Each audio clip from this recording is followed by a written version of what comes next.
Baik, bismillahirrahmanirrahim. Assalamualaikum warahmatullahi wabarakatuh. Okey, hari ini kumpulan kami akan membentangkan tajuk Kurikulum Pendidikan Islam dan Cabaran IR 4.0. Kan, kita dah dengar tajuk ni, kita rasa macam bosan kan sikit kan. Tapi sebenarnya tajuk ni tak bosan. Nanti kami akan rungkaikan apa itu kurikulum pendidikan Islam dan cabaran IR 4.0. Okey, sebelum tu saya ingin memperkenalkan ahli kumpulan saya dulu. Jadinya yang ahli kumpulan kami ni ada 3 orang, terdiri daripada 3 orang ahli kumpulan, iaitu yang pertamanya saya lah. Saya Muhammad Khalizahin bin Khairuddin, dan yang kedua ialah Nur Halim bin Muhammad, dan yang ketiga Ahmad Fakrul Amin bin Ahmad Masuri. Okey, baik. Jadi sebelum kita pergi ke apa itu kurikulum pendidikan Islam dan cabaran IR ni, okey, jom kita teruskan kepada pengenalan kurikulum pendidikan Islam dan cabaran IR 4.0. Mari kita lihat kepada pengenalan pendidikan Islam. Pengenalan ialah pendidikan merupakan suatu aspek yang sangat dititik beratkan oleh Islam. Ia tergambar dalam bentuk ayat. Yang pertama, Al-Quran yang diturunkan. Pendidikan bukan sekadar pemindahan maklumat dari seorang guru kepada murid. Ia bahkan merupakan satu proses untuk membentuk insan yang cermelang menurut kacamata atau ajaran Islam. Okey, baik. Mari kita melihat kepada seterusnya, iaitu definisi kurikulum. Apa itu definisi kurikulum ya? Okey, menurut Kementerian Pelajaran Malaysia pada tahun 1984 yang menyatakan bahawa segala rancangan pendidikan yang dikendalikan oleh sesebuah sekolah ataupun institusi pelajaran bagi mencapai matlamat pendidikan itu yang dinamakan ialah sebagai kurikulum. Okey, seterusnya kita tengok terdapat pelbagai definisi kurikulum yang dibahaskan oleh pendidikan. Namun hampir semua makna atau pengertian kurikulum dari definisi itu akan kembali ke pengertian asal, iaitu satu rancangan pengajian daripada Al-Sagof 1986. Baik, seterusnya daripada Prof. Dr. Omar Al-Syaibani pada tahun 1991 menjelaskan kurikulum ataupun dalam kurungan dia ialah manhaj, dimaksudkan sebagai jalan yang terang yang dilalui oleh pendidik atau guru dengan orang-orang yang dididik atau dilatihnya untuk mengembangkan lagi pengetahuan, keterampilan dan sikap mereka. Manakala secara konsepnya segala perkara pengalaman, aktiviti, pengaruh yang dipelajari dan diperolehi oleh murid itu sepanjang berada di sekolah, sama ada baik ataupun buruk, positif ataupun negatif, selagi mana ia bertujuan untuk mendidik murid itu, juga boleh dianggap sebagai kurikulum. Okey, seterusnya ialah definisi pendidikan Islam, yang di mana pendidikan Islam ini boleh diertikan sebagai proses mendidik dan melatih daripada segi akal, jasmani dan rohani manusia.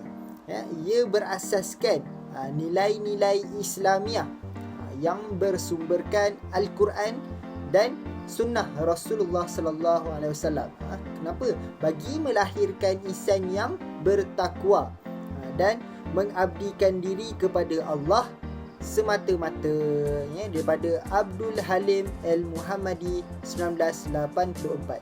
Manakala Hasan Al-Syarkawi pula menyifatkan pendidikan Islam sebagai satu kefahaman terhadap ajaran Islam yang membawa seseorang manusia itu kepada menjauhi diri dari sifat-sifat tercela dan mendekatkan diri dengan sifat-sifat terpuji.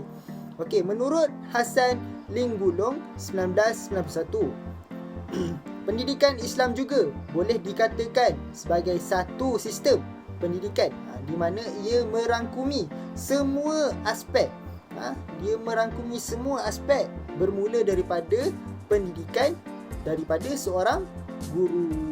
Jadinya pendidikan Islam ini juga merupakan usaha-usaha pembentukan anak-anak sesuai dengan ajaran Islam. Seterusnya ialah kurikulum pendidikan Islam. Kurikulum pendidikan Islam ini amatlah penting dalam sistem pendidikan bagi sesebuah negara, terutamanya negara Islam. Kurikulum pendidikan Islam adalah bahan-bahan pendidikan Islam yang berupa kegiatan, pengetahuan dan pengalaman yang dengan sengaja dan secara sistematik diberikan kepada anak didik dalam merangka tujuan pendidikan Islam tersebut, daripada Syamsul Bahri Tanriri 1993.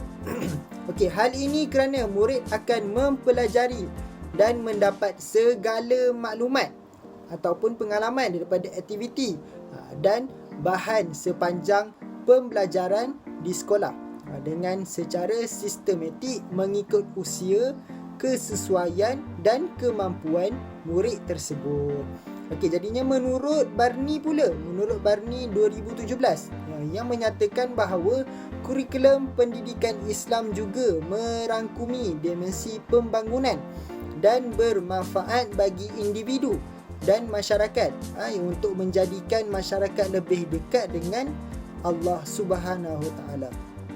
Kurikulum berfungsi sebagai pedoman yang digunakan oleh pendidik untuk mendidik anak didiknya ke arah tujuan tertinggi dalam pendidikan Islam, daripada melalui pengumpulan pengetahuan, kemahiran dan sikap. Jadinya akhirnya ialah dapatlah kita ambil kesimpulan bahawa kurikulum bukan hanya meliputi mata pelajaran dan pengalaman yang berlaku dalam kelas, malah ia meliputi semua pengalaman aktiviti, suasana dan pengaruh yang diberikan kepada pelajar atau mereka kerjakan atau yang mereka jumpai di sekolah ataupun dikelolakan oleh sekolah, termasuklah semua kegiatan pengalaman budaya seni, sukan dan sosial yang dikerjakan oleh pelajar di luar jadual waktu dan di luar bilik darjah yang dikelolakan oleh pihak sekolah. Jadinya saya teruskan pembentangan ini kepada sahabat saya yang seterusnya.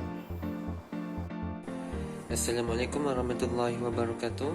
Alhamdulillah wassalatu wassalamu ala Rasulillah wa ala alihi wa sahbihi wa man wala. Yang dihormati Dr. Ismailiza binti Ismail. Nama saya Ahmad Fakhr Amin bin Ahmad Masuri. InsyaAllah akan membentangkan tentang revolusi industri, apa itu revolusi industri serta sejarahnya secara ringkas. Apa yang dimaksudkan dengan revolusi industri? Revolusi industri merupakan perubahan besar dan radikal terhadap cara manusia menghasilkan barang. Jika sebelum ini terdapat perkara yang pada mulanya sukar, memakan masa dan mahal, maka dengan revolusi industri, beberapa perkara menjadi mudah, cepat dan murah. Itu antara definisi secara umum. Definisi revolusi industri. Revolusi bermaksud perubahan, iaitu perkara yang susah, perkara yang memakan kos yang tinggi dan perkara yang lambat untuk disiapkan boleh menjadi mudah dengan kos yang lebih kecil dan keuntungan yang lebih besar. Itu secara ringkas. Seterusnya, definisi revolusi industri. Menurut Al-Taibi yang merupakan pelopor yang memperkenalkan istilah revolusi industri dalam bukunya, iaitu Industrial Revolution of the 18th Century in England, menyatakan bahawa perkembangan revolusi industri adalah bermula dengan revolusi industri yang pertama, iaitu pada tahun 1760 hingga 1830.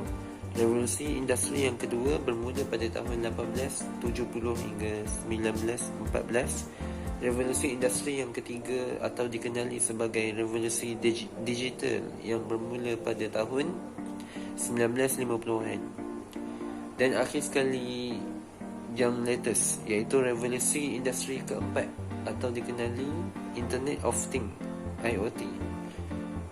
Ada 4 pembahagian revolusi industri. Okey, seterusnya revolusi industri 1.0. Sebelum berlakunya revolusi perindustrian, manusia meluangkan masa dalam waktu bekerja yang agak lama dan terpaksa menggunakan tenaga manusia dan haiwan sepenuhnya dalam proses pembuatan barangan. Masa dulu, masa sebelum revolusi 1.0, bergantung kepada sumber tenaga manusia sepenuhnya sebelum adanya mesin-mesin, dan hasilnya lebih kecil, kosnya lebih tinggi, tenaga dan menggunakan tenaga manusia. Okey, selepas itu bermulanya sistem kilang. Proses pengeluaran mula dijalankan secara besar-besaran disebabkan teknik pengeluaran yang telah berkembang kepada penggunaan mesin yang dapat mengeluarkan tenaga dengan lebih efisien.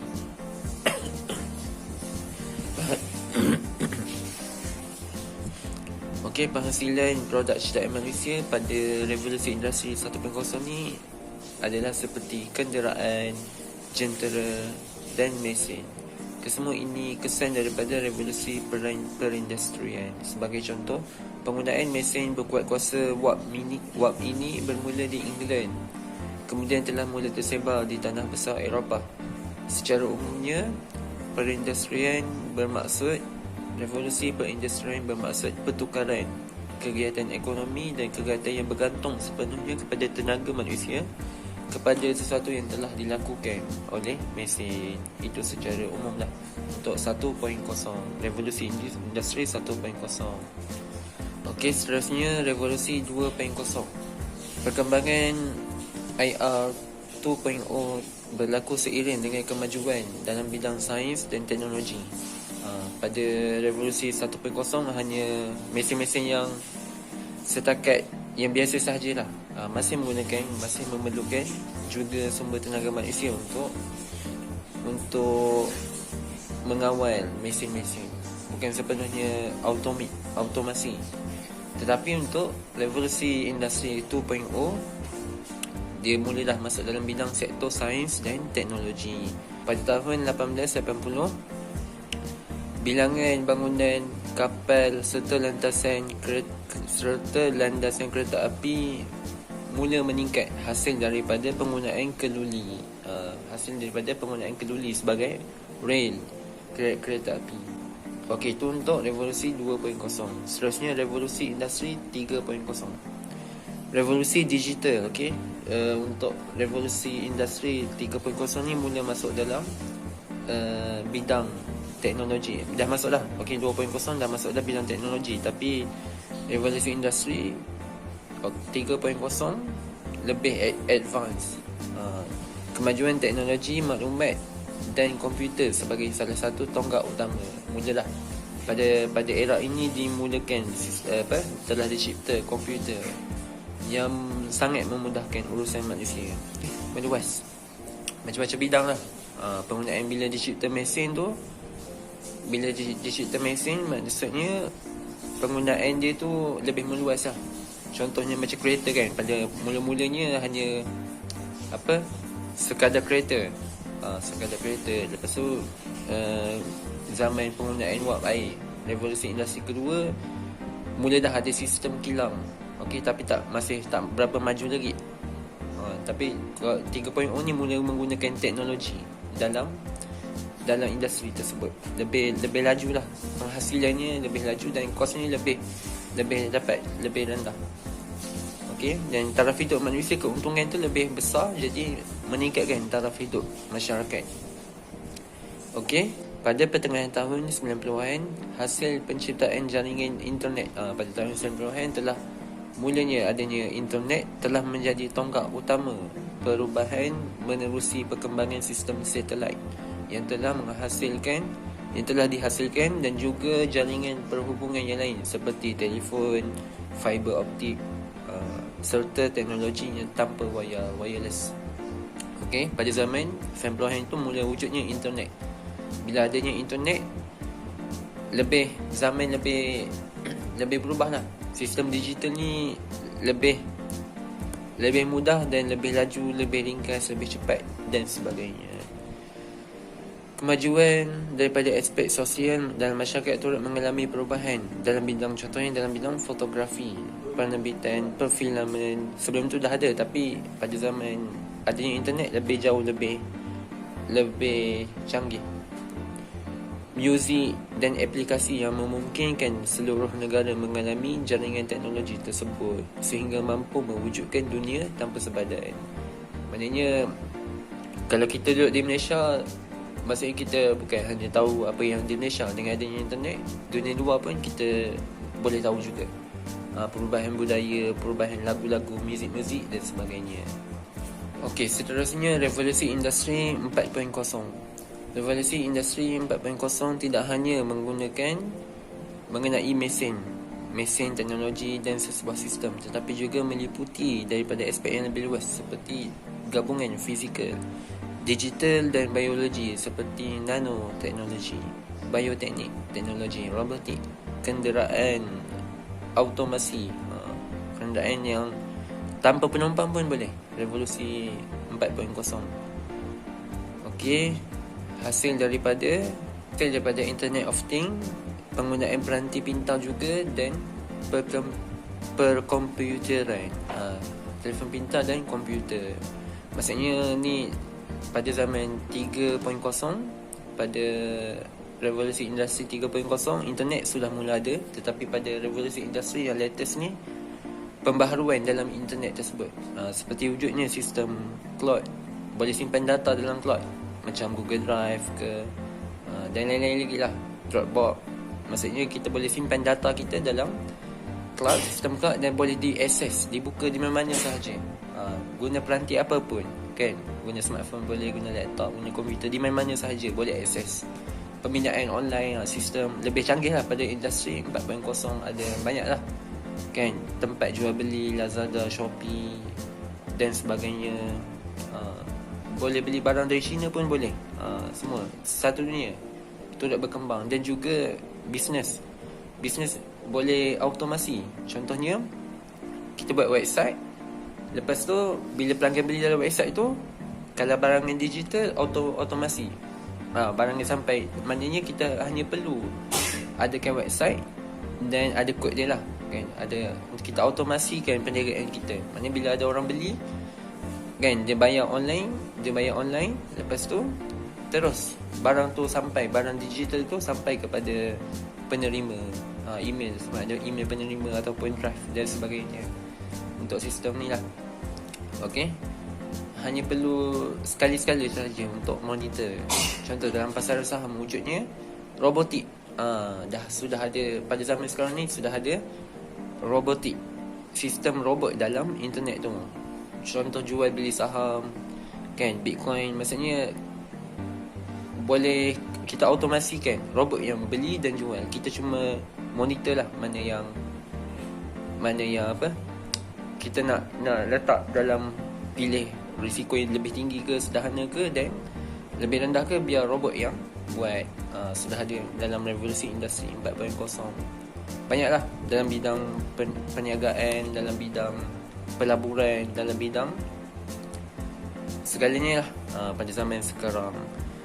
Terus seterusnya wujudnya dengan adanya smartphone juga meningkatkan lah. Smartphone, komputer ini, internet ni meningkatkan taraf hidup manusia. Banyaklah apps yang bermanfaat. Contohnya kalau nak belajar boleh guna GC ke kan, Waze pula.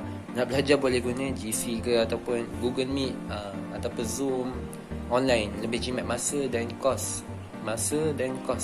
Okey. Lepas tu macam-macam lah. Nak melihat video boleh buka YouTube. Okey, dengan YouTube pun boleh buat duit lah. Boleh menjadi sumber pendapatan kepada sesetengah individu ataupun sebahagian individu. Okey, TikTok, Instagram, Facebook dan sebagainya. Semuanya boleh, manusia boleh menjadi influencer untuk menambah sumber pendapatan mereka. Lagi kalau dalam nak pergi mana-mana perhubungan boleh guna Google Map, Waze, app kesihatan, boleh monitor kesihatan kita dan sebagainya lah. WhatsApp, Telegram yang sangat memudahkan urusan manusia dan boleh menjana sumber pendapatan. Okey, dan fakta perniagaan online lebih cepat berkembang dan lebih menguntungkan peniaga berbanding perniagaan secara fizikal. Dua-dua untung, tapi dari segi fakta dari segi ni rekod statistik perniagaan online lebih laju lah, lebih menghasilkan keuntungan yang lebih besar berbanding perniagaan secara fizikal. Jadi kita boleh manfaatkanlah internet ini. Okey, sekian itu sahaja dari saya. Bismillahirrahmanirrahim. Saya Nur Halim bin Muhammad akan meneruskan pembentangan pada hari ini. Saya akan menyentuh berkenaan dengan cabaran revolusi 4.0 dalam kurikulum pendidikan Islam. Seperti mana yang disebut oleh rakan saya sebentar tadi, revolusi industri keempat 4.0 ini, dan saya ringkaskan bahawasanya ia merupakan satu bentuk kemajuan dalam ketemadunan dan peradaban manusia. Peralihan daripada zaman pertanian ke zaman perindustrian menjadikan ia lebih kompleks dan penuh dengan elemen berdaya saing dalam bentuk moden. Jadi persoalannya, adakah guru ataupun sekolah bersedia mendepani revolusi 4.0? Lebih khusus lagi, adakah guru pendidikan Islam bersedia mendepani revolusi 4.0 ini? Jadi melalui kajian yang dilakukan, mendapati bahawasanya tahap kesediaan dan penerimaan guru dalam mempraktikkan penggunaan teknologi digital dalam kelas sebagai bahan bantu mengajar adalah rendah. Hal ini kerana mereka begitu kurang mahir menggunakan alat-alat moden, ICT, digital dan aplikasi-aplikasi yang ada di dalam internet. Jadi itu cabarannya. Kalau kita lihat kan, cabaran ni dia ada terhadap guru dan terhadap murid.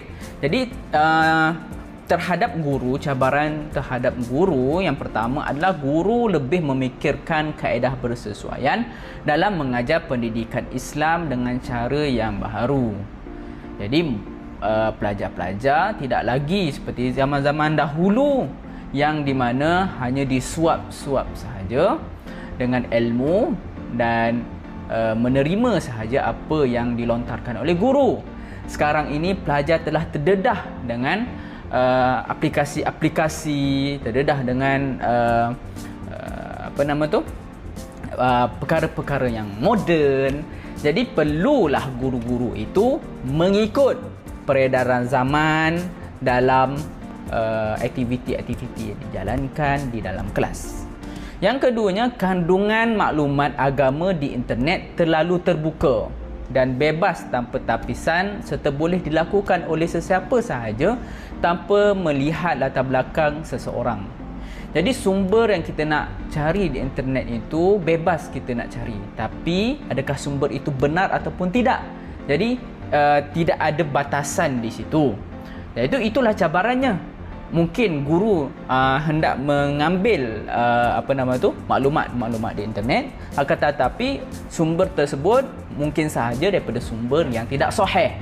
Ada juga sumber daripada ajaran-ajaran sesat contohnya. Jadi itulah cabaran bagaimana seorang guru bila nak mengambil sesuatu maklumat di internet, ataupun pelajar sekalipun nak mengambil sesuatu di internet. Dia di dalam internet itu sangat terbuka, informasi-informasinya bercampur yang betul dan bercampur juga yang tidak betul. Yang ketiga pula adalah menggugat konsep guru sebagai mutawatir yang dibawa oleh Islam kerana semua penjelasan agama begitu mudah didapati. Okey, jadi pelajar-pelajar dia lebih mudah untuk merujuk sesuatu perkara yang dia tidak tahu itu di internet, contohnya di TikTok. Okey. Jadi guru sebagaimana yang diajarkan oleh tradisi Islam, iaitu harus berguru berhadapan, itu menjadi terhakis. Seolah-olah tidak penting lagi guru itu ada di hadapan untuk menuntut ilmu. Pelajar-pelajar zaman revolusi keempat ni, mereka lebih suka untuk merujuk terus ke internet, media sosial untuk mendapatkan ilmu. Jadi cabaran terhadap murid pula, pendidikan berasaskan digital memerlukan tahap ketelusan dan kawalan diri yang tinggi. Jadi murid boleh sahaja mengakses internet itu pada bila-bila masa, dan juga bila tidak ada pemantauan kan, mungkin sahaja ia berlaku ketidaktulusan dalam diri murid-murid. Contohnya saya berikan, bila mana dilakukan peperiksaan secara maya, kuis ketika COVID-19 yang lepas. Jadi keterbukaan pelajar ini dalam teknologi boleh sahaja dia itu meniru contohnya. Yang kedua, menggugat adab berguru antara murid dan guru yang diajar dalam pendidikan Islam. Inilah antara cabaran murid pada zaman kini, yang mana adab murid dan guru itu terhakis. Disebabkan mereka ini lebih banyak bersama gadget, lebih banyak bersama teknologi. Bila berhadapan dengan guru, contohnya seperti mana yang berlaku pada COVID-19, hampir setahun lebih mereka berhadapan dengan gadget di hadapan, dan guru itu secara maya sahaja.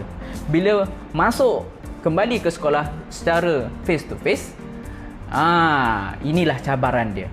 Kurangnya adab yang sepatutnya dijaga oleh seorang murid terhadap guru.